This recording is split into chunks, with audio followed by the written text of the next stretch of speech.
오늘 말씀으로 저는 어디로 가든지 이기게 하셨다라는 제목으로 함께 은혜를 나누려고 합니다.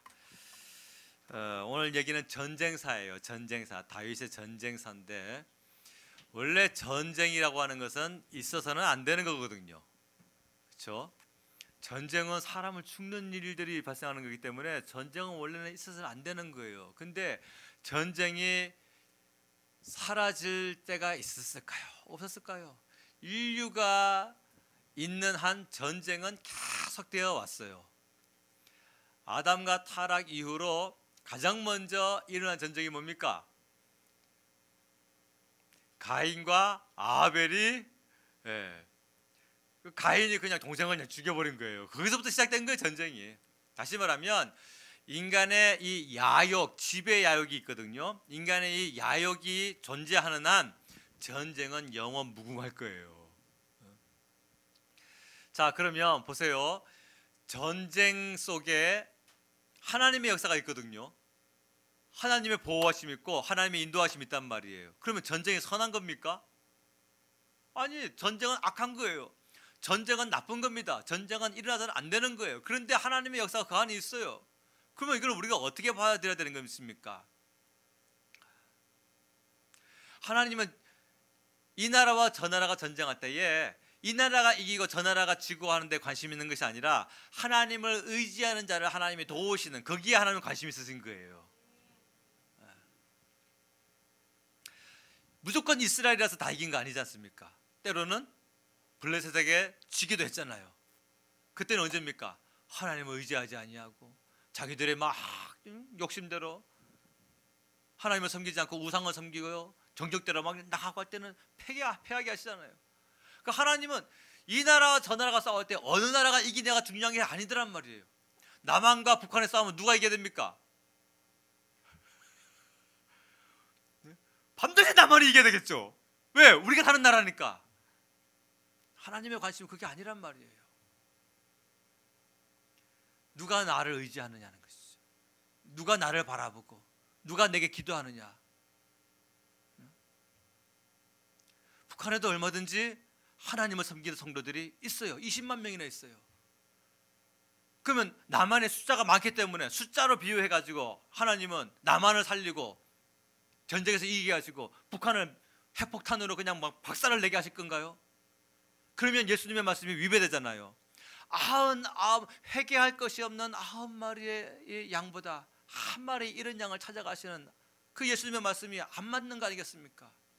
누가 이겨야 되는 거예요? 남한과 북한을 싸우면요. 하나님을 의지하는 자를 하나님이 도우시고 보호하시고 인도하시고 세우신다는 말씀입니다. 한국과 일본이 축구를 했어요. 누가 이겨야 돼요? 반드시 한국이 이겨야죠.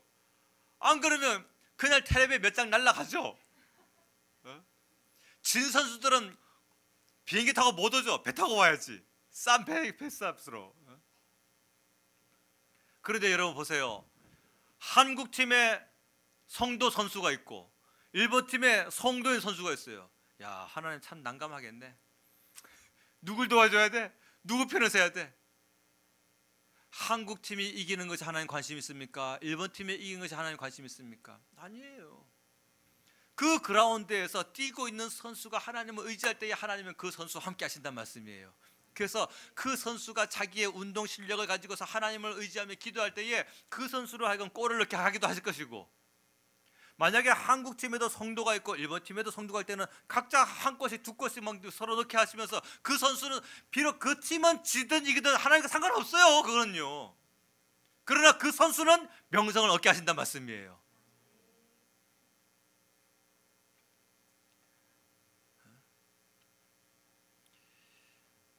만약에 한국 선수가 혹은 일본 선수가 골을 넣고서 그 잔디밭에 무릎을 다 꿇고서 하나님 앞에 영광을 돌릴 때, 그걸 가지고 골을 넣고서 카메라 앞에 달려가지고 내가 넣었어, 내가 넣었어, 나 봐봐, 막 이게 아니라 하나님 앞에 영광을 돌릴 때에 하나님은 그 선수로 하여금 영광 받으시고 또 명성을 주시고 또 뛰어나게 하시고 계속해서 하나님을 의지하고 열심히 좋은 성과를 거둘 수 있는 사람으로 세우실 거란 사실입니다. 인류 역사에 전쟁에서 승리한 사람은 굉장히 많아요. 나폴레옹, 한니발, 알렉산더, 징기스칸, 본문에 나오는 다윗, 여러 이긴 사람도 있습니다. 그런데 전쟁에서 이긴 사람들은 많은데 하나님의 도우심으로 이긴 사람들은 극히 드물어요. 오늘 세상에 나가보세요. 부자들 많습니다. 성공한 사람들 많습니다. 학생들의 관심, 훌륭한 대학교, 서울대학교, 연세대, 고려대 입학한 친구들 많아요. 그런데 하나님의 도우심으로 말미암아 그렇게 좋은 성과를 거둔 사람들은 드물단 말이에요. 무슨 목적을 내가 이루느냐가 아니라 그 과정을 내가 어떻게 이루느냐가 중요하단 말이죠. 하나님의 칭찬이 있어야 되잖아요. 승리를 주시는 것은 하나님께서 너의 방법이 옳았다라고 칭찬의 뜻으로 승리를 주시는 거 아니겠습니까? 그렇죠? 무조건 승진하고 버리라, 무조건 돈 많이 벌고 버리라, 무조건 잘 되고 버리라, 그런 식이 아니라 똑같은 승리자라도, 똑같은 부자라도, 혹은 똑같은 건강한 자라도 이것도 해보고 저것도 해보고 기도도 해보고 방법도 해보고 그런 식이 아니라 하나님의 도우심으로 말미암아 그 경지까지 갈 수 있는 그런 사람 되시기를 주님으로 축원합니다. 자기 힘으로 성공하고 잘 되는 사람 많습니다. 유명한 사람 많아요. 그러나 하나님이 잘 되게 하셔가지고 잘 되는 사람은 흔치 않습니다. 성공한 사람, 유명한 사람, 이름이 막 날린 사람 굉장히 많습니다. 그런데 그 똑같은 레벨이라 한다 할지라도 하나님이 잘 되게 하셔가지고 거기까지 가 있는 사람은 다르단 말이에요, 분명히. 그러면 그 과정을 이루기까지가 시간이 조금 더디 걸릴 수가 있어요. 하나님을 의지하지 아니한 채 여러 수단과 방법을 가리지 아니해가지고 그 목적을 이룬 사람보다 하나님의 그 도우심을 완전히 바라보는 마음으로 나아갈 때 그 목적지까지 도달할 때에 시간이 더 많이 걸릴 수는 있어요. 그런데 그 과정 하나하나가 전부 다 하나님의 칭찬하심과 하나님의 인정하심과 영광이 된다는 사실이에요. 그가 얼마나 하나님을 의지하고 부르짖고 말씀대로 살려고 몸부림치며 노력했냔 말이에요. 그 모든 과정이 전부 다 하나님 앞에 보석이란 말씀입니다. 우리가 조심해야 될 것이 뭐예요? 일단 되고 나면 된다는 거예요. 부자 되고 나면, 성공하고 나면, 인류대학 입학하고 나면 된다. 그래서 수단과 방법을 가리지 않나요? 하나님의 선한 방법은 어디 가고 없어요. 하나님께 부르짖고 기도했다가도 다른 방법을 찾기도 합니다. 이것이 하나님의 마음을 아프게 하는 거예요. 하나님이 도우셔서 이기게 하시는 승리. 오늘 본문에 보니까 다윗이 어디로 가든지 하나님이 이기게 하셨더라. 이게 칭찬인 거예요, 칭찬. 그래서 이 승리는 똑같은 다윗의 승리와 사울의 승리를 비교해 봤을 때 급이 다르단 말이에요, 급이. 하나님이 인정하셔서 승리하게 하신 것. 다윗이 지배했던 영토보다 나폴레옹이 지배했던 것이 더 넓어요. 알렉산더가 지배했던 것이 더 넓습니다. 그러면 뭐합니까? 그들의 영광은 전부 썩을 영광인데, 그러나 다윗의 영광은 하나님께서 주신 승리이기 때문에 영원한 영광이 되는 것이에요. 유도 선수 중에 김재범이라는 선수가 있어요. 무슨 재범? 여러분들은 혹시 또 임재범을 아는 것만은 아니겠습니까? 김재범이라는 선수가 있어요. 금메달리스트입니다. 이 김재범 선수는요, 하루의 첫 시작을 뭘로 하느냐? 기도로 해요. 기도로. 나는요, 하루의 첫 시작을 양치질로 합니다. 나는 하루의 첫 시작을 화장실 문화로 시작합니다. 아무도 손 안 넣듯이. 김재범 선수는 하루의 첫 시작을 기도로 합니다. 그러면 유도 선수니까 훈련해야 되기 때문에 하루의 첫 시작만 기도를 할까요? 이 선수는요, 하루에 4번을 알람을 맞춰놨어요. 그게 기도 시간이에요. 유도 선수인데 그 얼마나 격한 운동입니까? 사람을 막 집어 던지고 자기 몸이 막 날아가고 땀을 막 엄청 한 바가스 쏟는 그런 운동인데 하루에 4번을 알람 시간을 맞추고 기도합니다. 올림픽을 앞두고서는요, 11시 11분에 알람을 맞춰놓고 항상 기도했어요. 이유는 뭘까요? 1등 되게 해달라고. 1111, 나 1등 되게 해달라고. 그는 이런 고백을 했습니다. 내가 올림픽에서 금메달을 따게 되면 나는 그 현장에서 다른 거 하지 않고 기도하겠습니다. 선수들은 어떨까요? 다른 선수들은 막 뛰어다니죠. 그라운드를 막 뛰어다니고 막 손을 흔들고 코치와 막 얼싸안고 그 영광을 사람과 나눕니다. 근데 이 선수는 그렇게 고백했어요. 내가 금메달 따게 되면 나는 그 경기장에서 다른 거 하지 않고 기도하겠습니다. 근데 실제로 금메달 땄더니 거기서 사진을 제가 봤어요. 하나님께 영광을 돌리는 모습을. 그 모습이 얼마나 아름다운지. 사람 보기에도 아름다웠는데 하나님 보시기에 얼마나 아름다웠을까 그 현장이. 그 선수가 이런 고백을 또 했습니다. 올림픽은 나에게 있어서 목표가 아니라 과정입니다. 과정. 아니 올림픽 금메달이 목표가 되는 것이 선수의 기본 마인드 아닙니까? 금메달이. 근데 이 선수는요 목표가 아니라 과정이래요. 그 제가 이 말이 무슨 뜻일까 궁금해 생각을 해봤어요. 그거구나. 자기가 선수 생활하는 동안에 자기에게 이김을 주시는 하나님을 체험하고 싶은 거구나. 어찌됐든 간에 내가 막 승진하면 돼. 어찌됐든 간에 내가 높은 경제 올라오면 돼. 어찌됐든 간에 내가 부자면 돼. 어찌됐든 간에 내가 빚을 다 갚아버리면 돼. 이런 식이 아니라 생활 가운데에서 하나님의 도우심을 체험하고 싶은 거구나. 올림픽은 내게 목표가 아닙니다. 과정입니다. 굉장히 수준 높은 말씀인 거예요.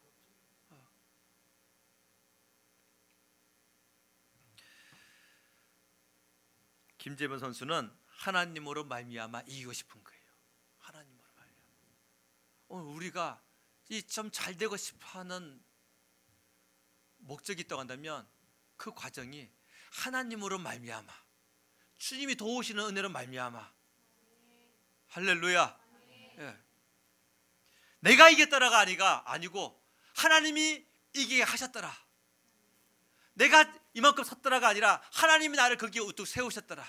내가 하나님을 의지하고 붙들고 부르짖고 마치 12년 동안 혈루병 앓던 여인이 예수님의 옷자락에 손만 대어도 구원함을 받으려면 그 믿음을 가지고 예수님께 나갔을 때에 실제로 자기의 그 믿음대로 되어진 것처럼 오늘 우리의 간절한 바람이 있다고 하면 그 바람이 주님을 통해서 내게 오기를 간절히 축원합니다. 아멘. 사람들은요 자기 잘난 맛에 사는 사람들이 굉장히 많이 있습니다. 그래서 그 자기의 그 잘남을 이루기 위해서 하나님까지 동원하잖아요. 이렇게도 해보고 저렇게도 해보고 온갖 사방팔방의 연출을 다 만드는데 그 연출의 하나가 누구예요? 하나님인 거예요. 또 다른 방법도 막 선택해보고 그게 어떻게 신앙입니까? 방법이죠. 더 나아가서 하나님이 승리 주셨음에도 불구하고 그 승리를 하나님과 함께 나누지 못하는 그런 사람도 있어요. 귀한 것을 하나님이 주셨는데 그 귀한 것을 가지고 영광을 주님께 돌리지 못하는 그런 사람도 또 있습니다. 하나님과 함께 나누지 못하면 잘못 사용되어지는 영광이에요. 그가 얻은 명성은 오히려 독이 되고 죄가 되고 타락이 됩니다. 하나님이 재물을 주셨어요? 그러면 그 재물을 가지고 하나님과 나누는 거예요. 여러분 우리 입술 고백에 하나님이 내 가정을 주셨습니다 고백합니까? 그럼 그 가정이 하나님의 영광을 위하여 돌아가져야 되는 거예요. 하나님이 내게 귀한 자식을 주셨습니까? 그 고백이 진짜 나온다고 한다면 내 자식을 통하여 하나님의 영광 받도록 그 길을 제시해 줘야 되는 것입니다. 아멘입니까? 승리의 결과가 중요한 것이 아니라 승리의 과정이 중요하다. 승리의 원인이 더 중요한 겁니다. 오늘 6절 말씀 한번 읽어보겠습니다. 자, 6절 읽습니다. 시작. 다윗이 다메섹 사람의 수비대를 두며 아람 사람이 다윗의 종이 되어 조공을 바치니라. 다윗이 어디로 가든지 여호와께서 이기게 하시니라. 아멘. 자, 14절 말씀도 읽어보겠습니다. 14절 시작. 다윗이 에돔의 수비대를 두되 온 에돔의 수비대를 두니 에돔 사람이 다 다윗의 종이 되니라. 다윗이 어디로 가든지 여호와께서 이기게 하셨더라. 아멘. 공통점이 있어요.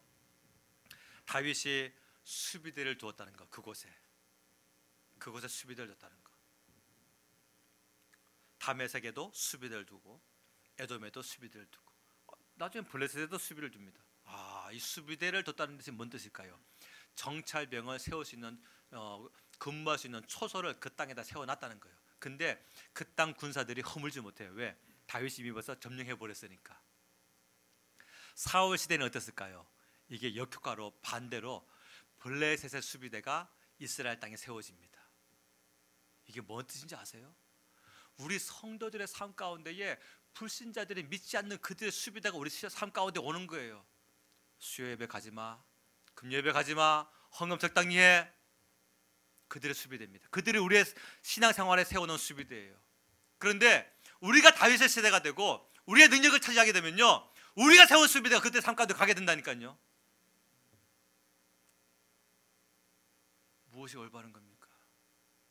어떤 게 능력이에요? 재물이 능력이 아니에요. 내가 세운 수비대, 예수님 믿는 하나님을 아버지라 부르는 내가 세운 수비대가 그들의 삶 가운데 있어야 되잖아요. 근데 우리가 힘을 발휘하지 못하면 그들이 세운 수비대가 우리 안에 들어옵니다. 그게 사울 시대예요. 적당히 해. 그래서 우리가 이제 뭐 합니까? 눈치 보면서 신앙생활 하게 돼요. 그러나 우리가 강건하게 되면 어떻겠습니까? 우리가 세운 영적인 수비대가 그들의 삶 가운데 세워지게 되겠죠. 할렐루야. 네. 하나님께서 공통점은 다윗이 세운 수비대가 있었다는 것과 두 번째로 공통점은 다윗이 어디로 가든지 하나님이 이기게 하셨더라. 하나님이 이기게 하셨더라. 이김의 그 승패의 원인이 다윗에게 가지고 있는 군사력이나 혹은 진두지휘할 수 있는 어떤 그런 수행관의 능력이 있는 것이 아니라 하나님이 승리를 주시는 거예요. 하나님 승리를 주시는 거예요. 오늘 내 삶 가운데 하나님이 승리를 주시는 것입니다. 내가 이루는 승리가 아니라 하나님이 내게 승리하게 하시는 거예요. 아멘입니까? 예. 하나님이 도와주든 안 도와주든 결과가 더 중요하다. 이런 식의 신앙은요, 굉장히 위험한 신앙이고, 거기에 무슨 칭찬이 있겠어요? 우리의 믿음이 빛나야 되잖아요. 우리의 믿음이 빛나야 되는데 우리가 가지고 있는 재물이 빛나는 것이 아니라 내가 가지고 있는 소유나 내가 가지고 있는 집이나 혹은 내가 내 몸으로 낳은 자식이 그렇게 빛나는 것이 아니라 자식 속에 있는 믿음, 또 남편 아내 속에 있는 믿음, 아버지 어머니 속에 있는 믿음, 이런 믿음들이 빛나야 하나님이 칭찬하실 만한 가정 되는 거 아니겠습니까? 다윗에게는요 다른 것이 빛나죠. 그의 군사력이 빛난 것이 아니라 하나님의 승리를 주실 만한 믿음이 빛났어요. 그 속에. 예. 여러분 이기기를 원하십니까?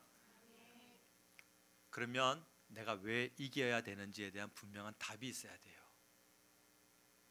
내가 만족하기 위해서 이기는 것이 아니라 내가 이김을 통하여서 하나님께 영광 돌리기 위함이어야 하는 것입니다.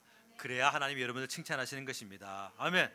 어떤 사람은 하나님이 칭찬하실까? 첫 번째로 하나님 말씀대로 사는 사람을 하나님이 칭찬하십니다. 4절 말씀을 보겠습니다. 오늘 본문 말씀의 4절입니다.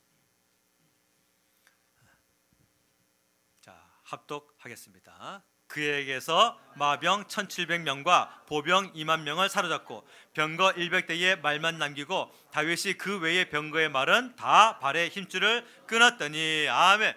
자, 다윗이 하나님 말씀대로 한 것이 오늘 본문 말씀에 보니까 뭐라 했어요?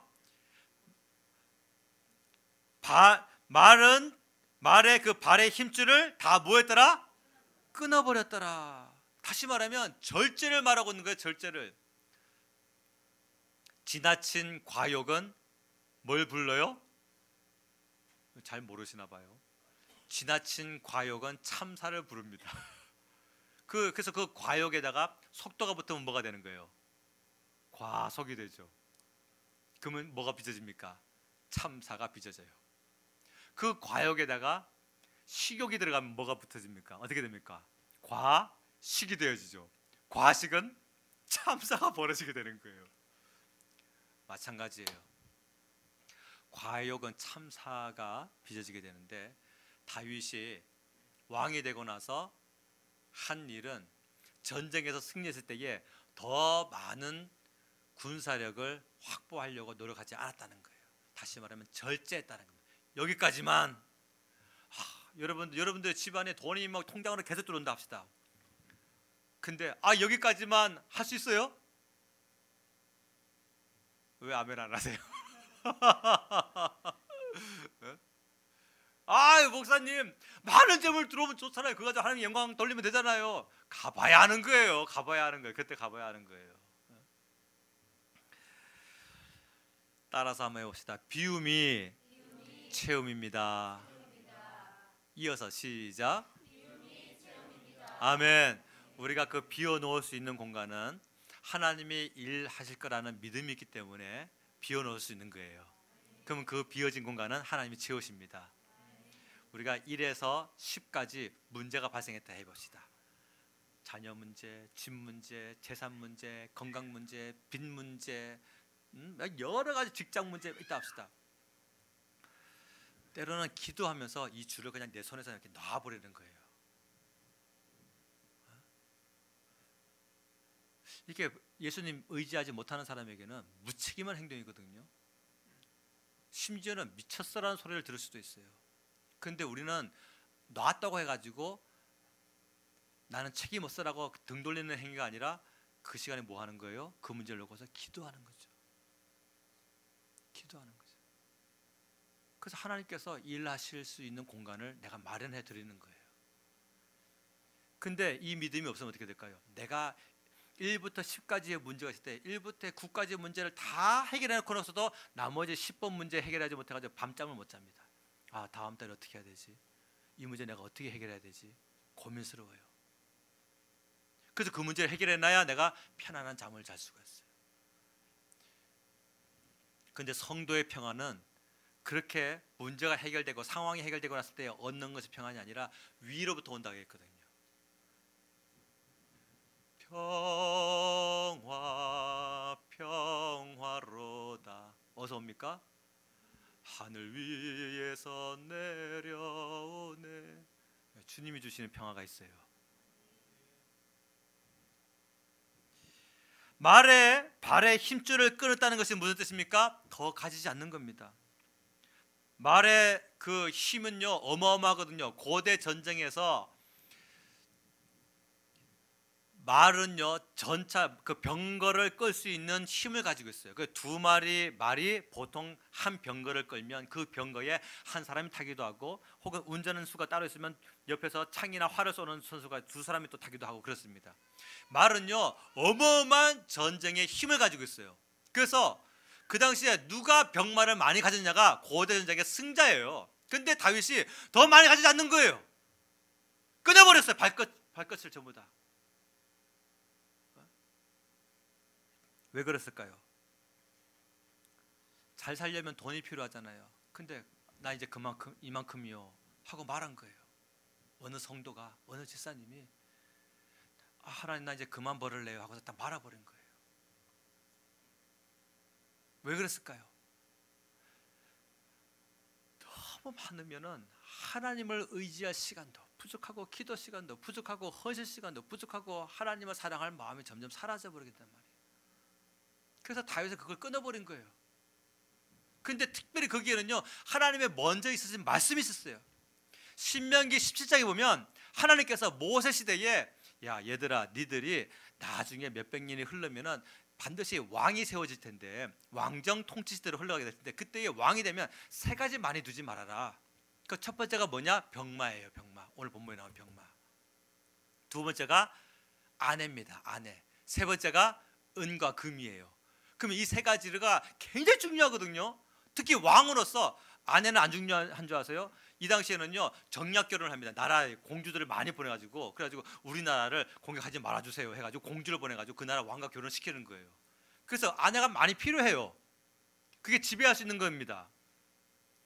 병마, 아내, 은검 이건요 부국강병을 이룰 수 있는 세 가지 필수였어요. 근데 하나님께서 하신 말씀이 많이 두지 말래요. 그거를 왜 그럴까요?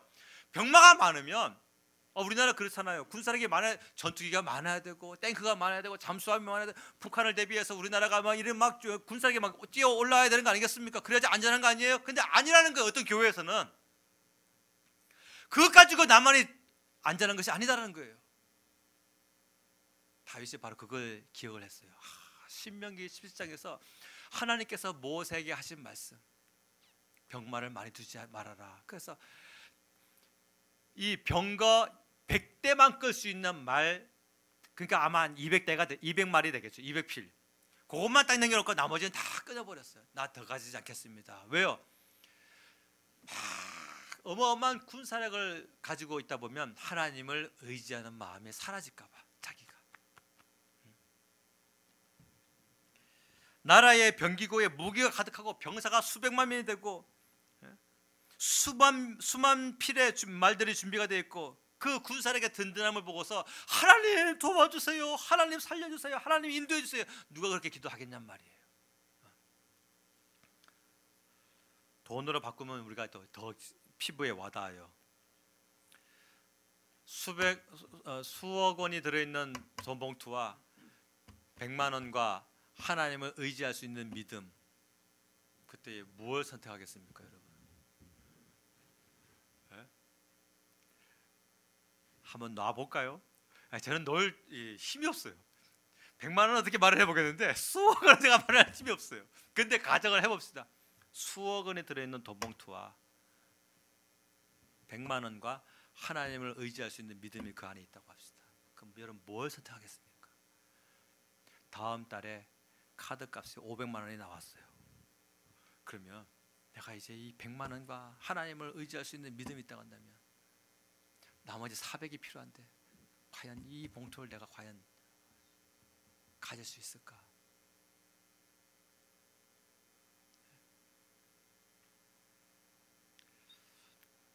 만약에 여러분들 그럴 수 있다고 한다면 여러분들은 합격이에요. 아멘입니까? 그러면 다윗과 같은 신앙이에요. 앞으로 쭉 100만 원 갖고 사시기 바랍니다.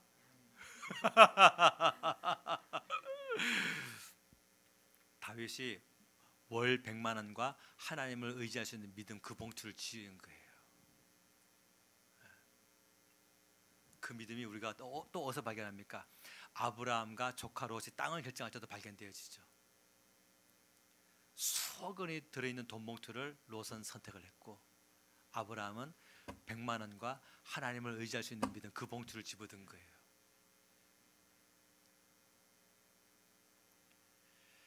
시편 33편 16절 말씀에 많은 군대로 구원 얻은 왕이 없으며 용사가 힘이 세어도 스스로 구원하지 못하는도다. 구원하는 데에 군마는 헛되며, 군마, 바로 여기에 오늘 본문에 병거를 끌 수 있는 말들, 군마. 구원하는 데에 군마는 헛되며 군대가 많다 하여도 능히 구원하지 못하는도다. 믿으십니까? 고대 전쟁 시대에 살고 있지 않는 우리에게는요, 이게 바로 재물이에요. 재물. 오늘날에 가장 힘이 있는 것은 재물이거든요. 돈이거든요. 우리가 지난 몇 주 동안 계속해서 헌금송으로 뭐 부릅니까? 예수는 내 힘이요 나의 기쁨 내 참 소망 그 이름의 생명이 내 삶의 이유라 오직 주만. 우리가 가슴이 뜨거워야 돼요. 주님 생각할 때에, 말씀을 생각할 때 가슴이 뜨거워야 되는 거예요. 바울은 자신의 그 약함을 가지고 해결해 달라고 예수님께 기도했더니 돌아온 응답은요, 바울 아니야, 다 이루어지면 너 나 의지하지 않잖아. 그래서 내가 너에게 육체의 가시를 남겨둔 것뿐이야. 그걸 바울이 깨달았어요. 아, 이제부터는 여러분, 나는 내 약한 것을 자랑합니다. 고린도 교회에게 막 담대히 선포합니다. 나는 이제부터 내 약한 것을 자랑합니다. 왜요? 이는 내가 약할 그때가 곧 주님을 의지하는 힘으로 말미암아 강해지기 때문인 것입니다. 물리적으로 강해가지고 얻는 평안이 아니라 영적으로 강해져가지고서 얻을 수 있는 그 평안, 그게 성도가 사모해야 될 영적인 힘 아니겠습니까? 두 번째로, 하나님께 드릴 때에 하나님이 잘 되게 하십니다. 7절 말씀을 한번 보겠습니다. 7절 시작. 다윗이 하다데셀의 신복들이 가진 금방패를 빼앗아 예루살렘으로 가져갔고, 아멘. 자, 여러분, 금방패를 빼앗아 예루살렘으로 가져갔어요. 금방패, 들어보세요. 방패가 얼마나겠습니까? 이만하겠죠. 자, 이게 금이라고 해봅시다. 이거 대충 제가 한번 재보니까 한 2kg 나가겠네. 2kg에서 한 3kg. 이게 금이라 해봅시다. 다음 주일 아마 여기 없을걸요, 아마. 안 그러겠어요? 아니에요, 목사님, 교회에 있어야죠. 안 믿어요. 이게 순금이라고 한다면, 금 한 달란트는요 34kg이에요. 34kg, 한 달란트가. 그런데 다윗이 역대상 29장에 보니까 하나님께 성전 지으라고 드렸을 때에 드린 금이 3,000달란트예요. 계산되어질까요? 계산 안 돼요. 한 달란트가 34kg이에요. 이게 제가 볼 때 한 2kg, 3kg 나와요. 이 무게가. 근데 한 달란트가 34kg인데 3,000달란트를 드렸어요. 다윗이 자기 재산과 자기 나라에 있는 모든 것을 다 넣어, 다 어디다가 성전 지으라고 다 밀어넣은 거예요. 거기다가 다 하나님의 것입니다. 오늘 7절 말씀에 보니까 예루살렘으로 가져왔어요. 그럼 우리가 여기까지 읽어보면 예루살렘? 다윗의 집이지 뭐. 다윗이 살고 있는 곳이니까, 다윗이 정해놓은 수도니까. 이거 자기 집에 금방패 가져왔겠네. 왜? 우리 그 금방패 가지고 와가지고 누가 교회 가지고 옵니까? 우리 집에 그 유리로 된 진열장에 딱 보관해놔야죠. 그리고 밑에다가 메모해가지고 내가 어느 날 어디 전쟁에 가가지고 얻은 전쟁물, 아니 노량물 해가지고 딱 전시해 놔야 될 거 아니겠어요? 근데 다윗은 그거 하지 않고 그냥 하나님께 드린 거예요. 그걸 어떻게 할 수 있느냐? 11절 말씀, 11절 시작. 다윗 왕이 그것도 여호와께 드리되 그가 정복한 모든 나라에서 얻은 언금 곧 아람과 모압과 암몬 자손과 블레셋 사람과 아말렉에게서 얻은 것들과 소바왕 르홉의 아들 하닷에게서 노력한 것과 같이 드리니라 하면, 다윗 왕이 그것도 드리고, 그것도라는 말이 뭡니까? 이미 벌써 앞전에 얻은 것도 다 드렸고 나중에 생긴 것도 다 드렸다는 거예요. 다 드렸다. 역대상 29장 14절부터 보면요, 다윗이 다 들고 나서 이와 같은 고백을 합니다. 나와 내 백성이 무엇이기에 이처럼 즐거운 마음으로 드릴 힘이 있었나이까? 모든 것이 주께로 말미암아 싸우니. 따라서 해보세요. 모든 것이 주께로 말미암아 싸우니 우리가 주의 손에서 받은 것으로 주께 드렸을 뿐입니다. 다윗이 그렇게 고백을 합니다. 모든 것을 주께로 말미암아 싸우니 우리가 주께 받은 것을 주님께 도로 드린 것일 뿐입니다. 아니 3,000달란트를 드리고서 하는 말씀이 주께 받은 것 다 주님께 도로 돌려드린 것입니다. 그런 고백을 합니다. 그러고 나서요, 그 다음에 귀한 말을 합니다. 우리는 우리 조선일과 같이 주님 앞에서 이방 나그네와 거류민들이라. 세상에 있는 날이 그림자 같아서 희망이 없나이다. 세상에 있는 날이 뭐다? 그림자다. 세상에 있는 날이 뭐다? 그림자다. 누가 그림자 보고 아이고 참 그림자 잘생겼네, 아이고 그놈 참 똑똑하게 생겼네, 참 예쁘게 생겼네, 누가 그럽니까? 본체는 나잖아요, 그렇죠? 그 그림자는 물을 지나기도 하고 그림자는 불을 지나기도 해도 상관하지 않죠? 무슨 말씀인지 이해해야 되는데, 초대교회 성도들 그랬단 말이에요. 자기들의 인생을 그림자로 봤어요. 그 그림자가 불을 지나가든 물을 지나가든 상하지 않았단 말이에요. 때로는 그 그림자가 차에 깔리기도 하죠. 그런데 그 그림자 놓고서 아이고 내 그림자 하지 않잖아요. 다윗이 하나님의 나라를 얼마나 사모했던지 세상에 있는 자기 나를 그림자라고 봤어요. 그림자라고. 여러분, 우리는 다 썩을 존재들이에요. 주님 오실 때까지 살다가 예수님 재림하실 때 부활되지 아니하면, 그전에 죽으면 우린 전부 다 썩을 육체들입니다. 썩을 육체들. 여러분도 이 세상에 있는 날이 그림자 같다는 것에 동의하십니까? 아멘. 자, 그러면 다윗은요, 그 얻은 모든 것을 가지고 하나님께 다 드립니다. 왜 그랬을까요? 왜 그랬을까요? 가슴에 불이 붙은 거예요. 불이. 성전 짓고 싶어하는 뜨거운 열정에 불이 붙어버렸어요. 가슴에. 아니, 자기가 성전 짓겠다고 했더니 하나님께서 아니야, 너 아니고 네 아들이 성전 지을 거야. 하지만 다윗, 너의 마음이 너무 이뻐서 내가 너에게 복 줄게. 그래서 다윗에게는요, 이제 하나님의 성전을 세워야 되겠다는 그런 뜨거운 마음이 불이 붙어버려가지고 생기는 것 족족 전부 다 하나님 앞에 다 드립니다. 다 쌓아드리는 거예요. 그래서 언제든지 하나님의 뜻하신 사람으로 말미암아 하나님의 뜻하신 그 때가 되면 아무 차질 없이 성전이 세워질 수 있도록 다 드린 거예요. 할렐루야. 어떤 성도는 전도한다 하면은 자다가도 뻘떡 일어나가지고 전도하러 오는 사람이 있어요. 어떤 성도는 기도합니다 하면은 기도하기 위하여서 달려오는 사람이. 이 사람은 뭐니까 전도에 불이 붙은 사람은 전도합니다 하면 만사를 지쳤고 달려옵니다. 기도합니다 하면 기도에 불이 붙은 사람은 기도 자리에 갑니다. 어떤 사람은요, 예배당을 위해서 함께 헌신하시다 하면 막 귀한 것을 막 드리기도 합니다. 또 어떤 분들은요, 꽃꽂이에 대해서 또 막 귀한 마음을 가지고 있어요. 그래서 제가 이게 볼 때 가슴에 불이 붙었어요. 관심이 거기에 가 있는 거예요. 하나님이 붙여주시는 불은요, 다른 사람이 하든 안 하든 시험이 없어요. 여러분 아세요 그거? 하나님이 가슴에 붙여주신 불은 다른 사람이 함께 하든 안 하든 상관이 없어요. 근데 사람이 붙여놓은 불이 있어요. 그건 뭡니까? 함께 해야 돼. 함께 안 하면 시험 들어요. 뭐 하는 거야? 나 나왔는데 왜 안 나와? 이렇게 되어버리고 맙니다. 그러나 하나님이 붙여주신 불은요, 하나님만 바라보게 됩니다. 할렐루야. 우리 성도들의 가슴에는 전부 다 이와 같이 하나님이 붙여주신 불이 있어야 되는 거예요. 하나님이 붙여주신 불은요, 계속 타올라야 됩니다. 그 타오르는 것이 복이에요.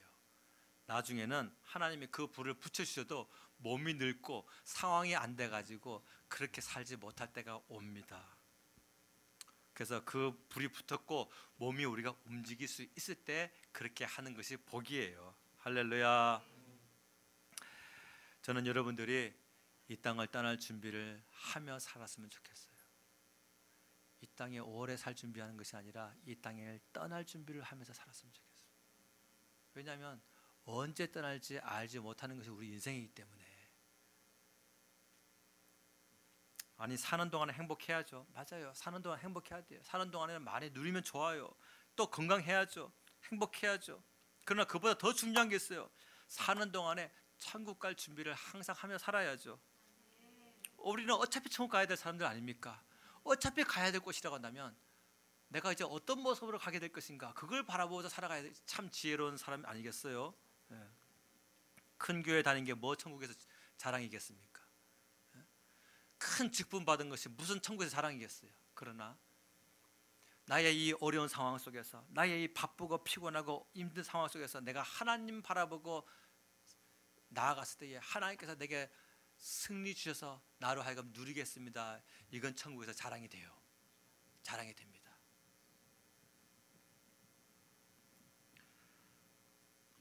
재물 드리기에 인색한 자가 되어서는 안 돼요. 여러분, 나는 목사님 나는 땀 흘리라고 하면 흘리겠는데 재물 드리기가 너무 참 좀 그렇습니다. 손 한번 들어보세요. 아무도 없으시죠? 재물 드리기에 인색하면 안 됩니다. 심은 대로 거두리라 했어요. 여러분 심령 성전 잘 세우시기 바랍니다. 여러분들의 성전이에요. 우리 안에 있는 것이 여러분들의 다 개인 성전이란 말이죠. 이 개인 성전을 하나님이 세우시는데 정성껏 세우면 하나님께서 힘을 다해 세우십니다. 근데 거기에 무엇이 이루어지느냐? 헌금 생활을 통해서 이루어지게 돼요. 헌금 생활을 통해서. 분명합니다. 고린도후서 9장 6절 말씀에 적게 심는 자는 적게 거두고 많이 심는 자는 많게 거두리라. 그 하나님 말씀이 약간의 오차가 있을 수 있을까요? 없을까요? 없어요. 하나님은 여러분들의 재물관을 보십니다. 재물관을. 7절 말씀에도 인색함으로나 억지로 하지 말지니 하나님은 즐겨내는 자를 사랑하시느니라. 아멘. 그런 사람들, 하나님을 사랑하는 사람들에게 나중에 10절 말씀에 보니까 너희 심을 것을 주사 풍성하게 하시리라 그랬어요. 아니 저 보세요 여러분. 즐겨내는 자에게 하나님께서 사랑하시는데 심을 것을 또 주신대요. 이게 최고의 복인 거예요 여러분. 어떤 사람은 가지고 있는데 심지 못하니까, 드리지 못하니까는 이제 점점 심을 것도 사라지게 되는 거예요. 근데 하나님의 복 주시는 사람은 하나님이 더 심을 수 있더라고요. 왜? 심으면 자기에게 영광이 되거든요. 하나님께 영광이 되고 자기에게 칭찬이 되거든요. 그래서 하나님께서 그러한 삶을 더 영위하고 누리라고 심을 것을 주신대요. 아예. 할렐루야. 그래서 저는 지금 그런 삶을 살고 있어요. 하나님이 심을 것을 주세요. 계속. 여러분도 그렇게 사시고 계시죠? 네. 행한 대로 갚으시는 하나님은 분명하십니다. 심는 자에게 거두게 하시고 심는 자에게 심을 것을 주십니다. 심지 않는 자, 인색한 자에게는 하나님께서도 인색하시다가 가지고 있는 그것마저도 빼앗기게 되리라. 그 한 달란트 가지고 충성하지 않고 헌신하지 않고 노력하지 않은 사람, 여봐라 그거 빼앗아. 저 여자한테 가진 자에게 저로 줘. 무릇 있는 자는 더 받아 누리게 되고 없는 자는 그 있는 것조차 빼앗기리라. 오늘 지금 우리나라의 실업률이 엄청나고요, 재물에 대한 위기가 엄청납니다. 이때 속에서 우리가 무엇으로 이겨내야 될까요? 방법이 아니에요. 신앙이에요. 감사고 헌신인 것입니다. 하나님이 여러분들의 재물을 복주셔가지고 여러분들의 가정이 세워지게 되는 귀한 복을 누리시기는 믿음이 있으시기를 주님으로 축원합니다. 종교개혁가 마틴 루터는 세 가지 회개가 있어야 된다 그랬어요.